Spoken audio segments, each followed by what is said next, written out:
Alors, bienvenue au Point Culture de Bruxelles pour notre série d'interviews consacrée au musée gratuit le premier dimanche du mois. Nous recevons un nouveau musée membre du réseau, la Maison Maurice Béjart, qui est gérée par Michel Robert. Bonjour Michel. Bonjour. Alors, la Maison Maurice Béjart, c'est quoi? C'est où? Ça existe depuis quand? Mais la maison de Maurice Béjart, c'est un lieu, mais c'est d'abord un homme. C'est Maurice Béjart, grand chorégraphe, qui a vécu à Bruxelles pendant plus de 27 ans. Période en fait la plus longue de sa vie, puisqu'il était né à Marseille, il a vécu un peu à Paris, il a créé sa première compagnie là-bas. Et en 57, il arrive pour la création du Sacre du Printemps, qui a un succès phénoménal et qui fait que le directeur de l'époque, Maurice Haussmann de la Monnaie, décide de l'engager, mais de façon pérenne, et donc d'y créer la compagnie du XXe siècle. Donc depuis 1958-59, Béjart est présent à Bruxelles jusqu'en 87.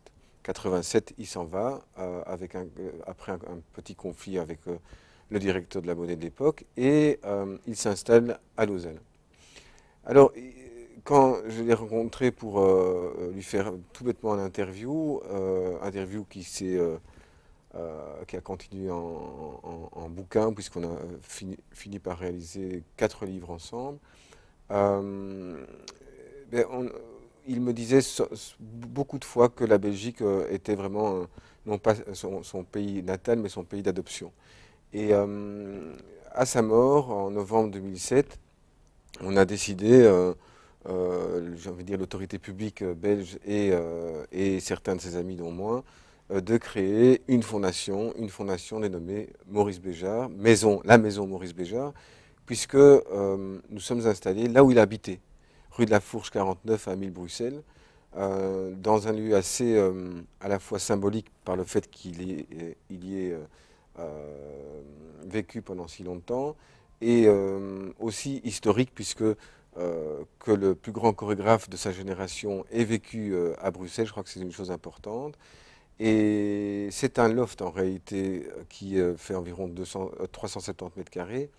Et c'est là où, en fait, il a réfléchi à ses créations les plus importantes, sachant que il m'a toujours dit que c'était dans les années 60, entre 60 et 70, qu'il a créé ses créations les plus fortes, les plus nouvelles, les plus d'avant-garde. Alors, nous sommes et dans le loft euh, de Maurice Béjart, mais nous sommes aussi dans la salle de répétition euh, où il a répété ses ballets les plus importants, dont le boléro, dont le sacre, dont euh, environ une vingtaine de ballets. Alors, il faut savoir que c'est pas 20 ballets qu'il a créés, Maurice Béjart a créé près de 370 ballets. Donc, euh, les montrer tous en un coup, ça n'est pas possible. Et d'un autre côté, c'est ça qui est merveilleux parce que là, pour le moment, nous montrons une exposition permanente qui s'intitule Béjart Parcours Libre. Montrer peut-être. Béjart Parcours Libre, on va vous montrer l'affiche. Que raconte cette exposition? Alors, cette exposition, là, on voit une photo de Béjart et sa sœur tout jeunes et déjà en grande tenue de spectacle.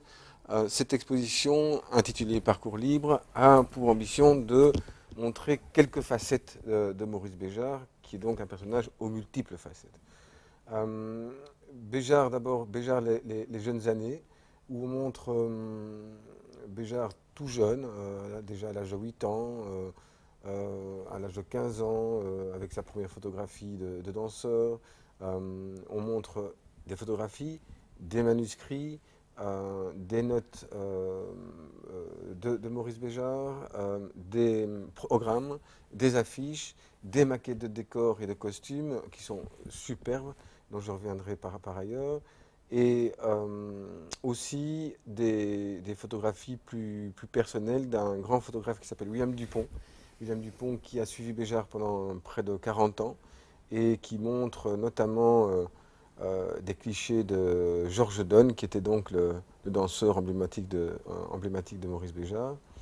Et pour revenir donc à la première partie, Béjart, les jeunes années, on montre aussi, par exemple, une correspondance qu'il a avec son père, Gaston Berger, qui était le grand philosophe à l'époque en France et qui était le créateur de la prospective, et où il propose à la lecture à son père des poésies. On savait pas que, enfin peu de gens savaient que Maurice Béjart avait écrit des poésies. Eh bien, les seules qu'il ait écrites, nous les avons.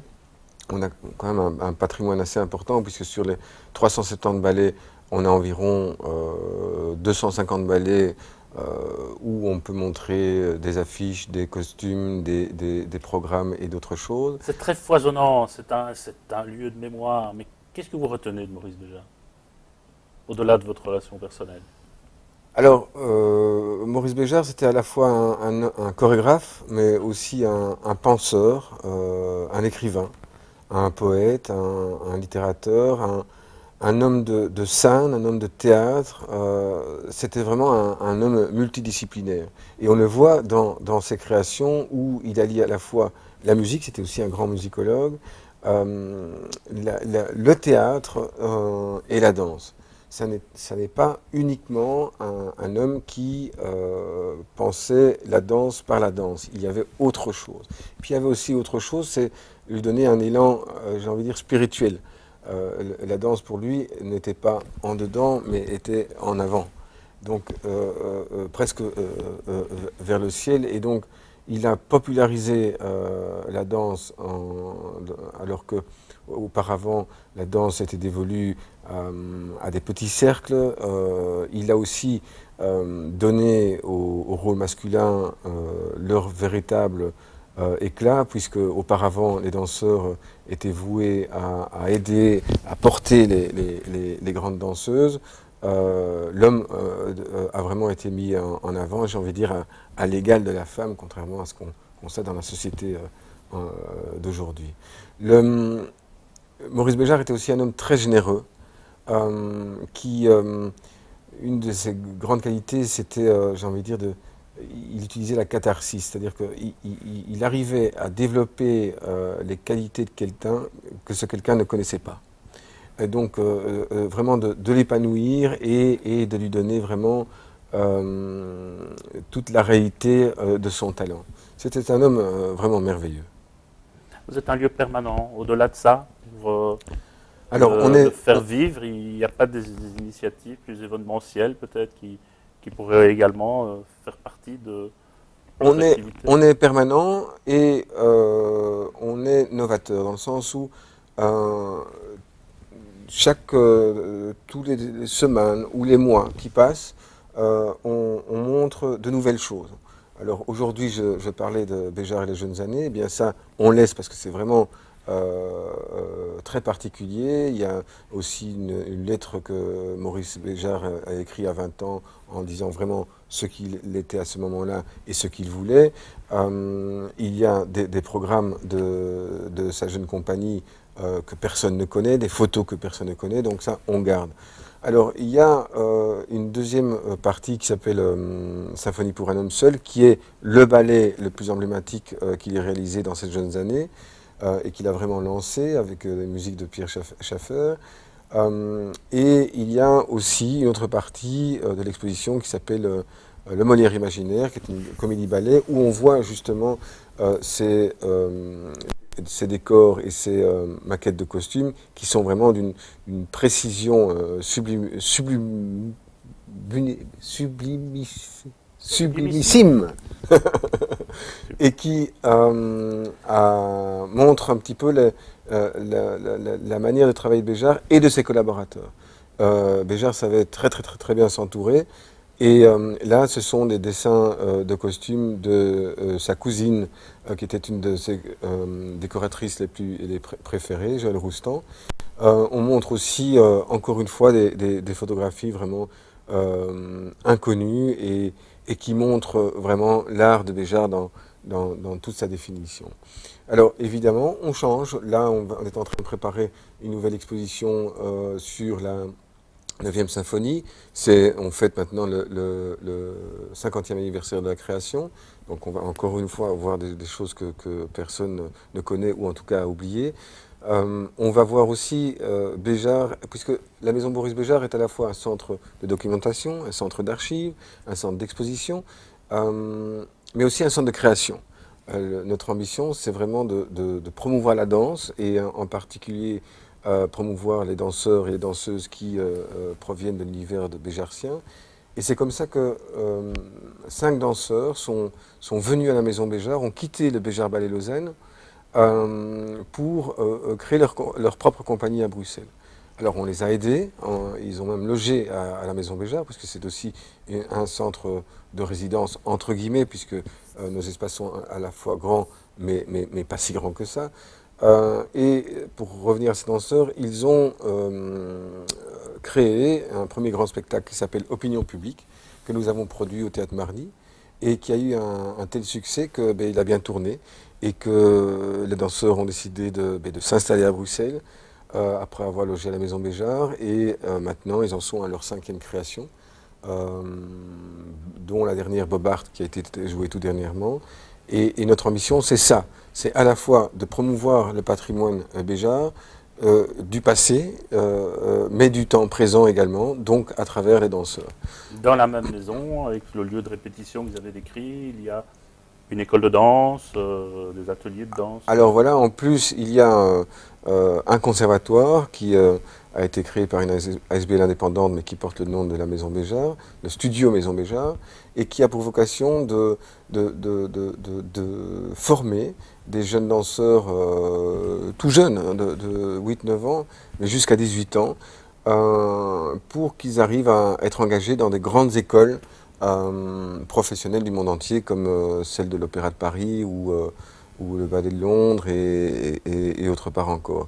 C'est quelque chose qui manquait à Bruxelles. La danse classique, non pas qu'elle ne soit pas aimée, mais je veux dire, a été mise un peu entre parenthèses. Et aujourd'hui, notre ambition, c'est de la mettre en avant. Mettre en avant à la fois la danse classique, mais aussi la danse contemporaine. J'ai envie de dire toutes les formes de danse. Ok, la maison Maurice Béjart est gratuite le premier dimanche du mois. Voilà. C'est un choix assumé que vous avez décidé par vous-même. Mais on a vu que c'était, bon, d'abord au niveau de du concept, je pense que c'est très important que un public qui n'ait pas vraiment les moyens de payer son ticket puisse avoir des moments pour le visiter gratuitement. Donc ça, c'est un avis que nous partageons fortement. Et puis ensuite, on a constaté tout simplement que il y avait beaucoup de monde. Chaque premier dimanche, eh bien, les gens viennent voir la Maison Béjart. On compte, c'est vraiment des centaines de visiteurs et on est vraiment ravis de les accueillir. Et vous, le dernier musée que vous avez visité? Alors c'était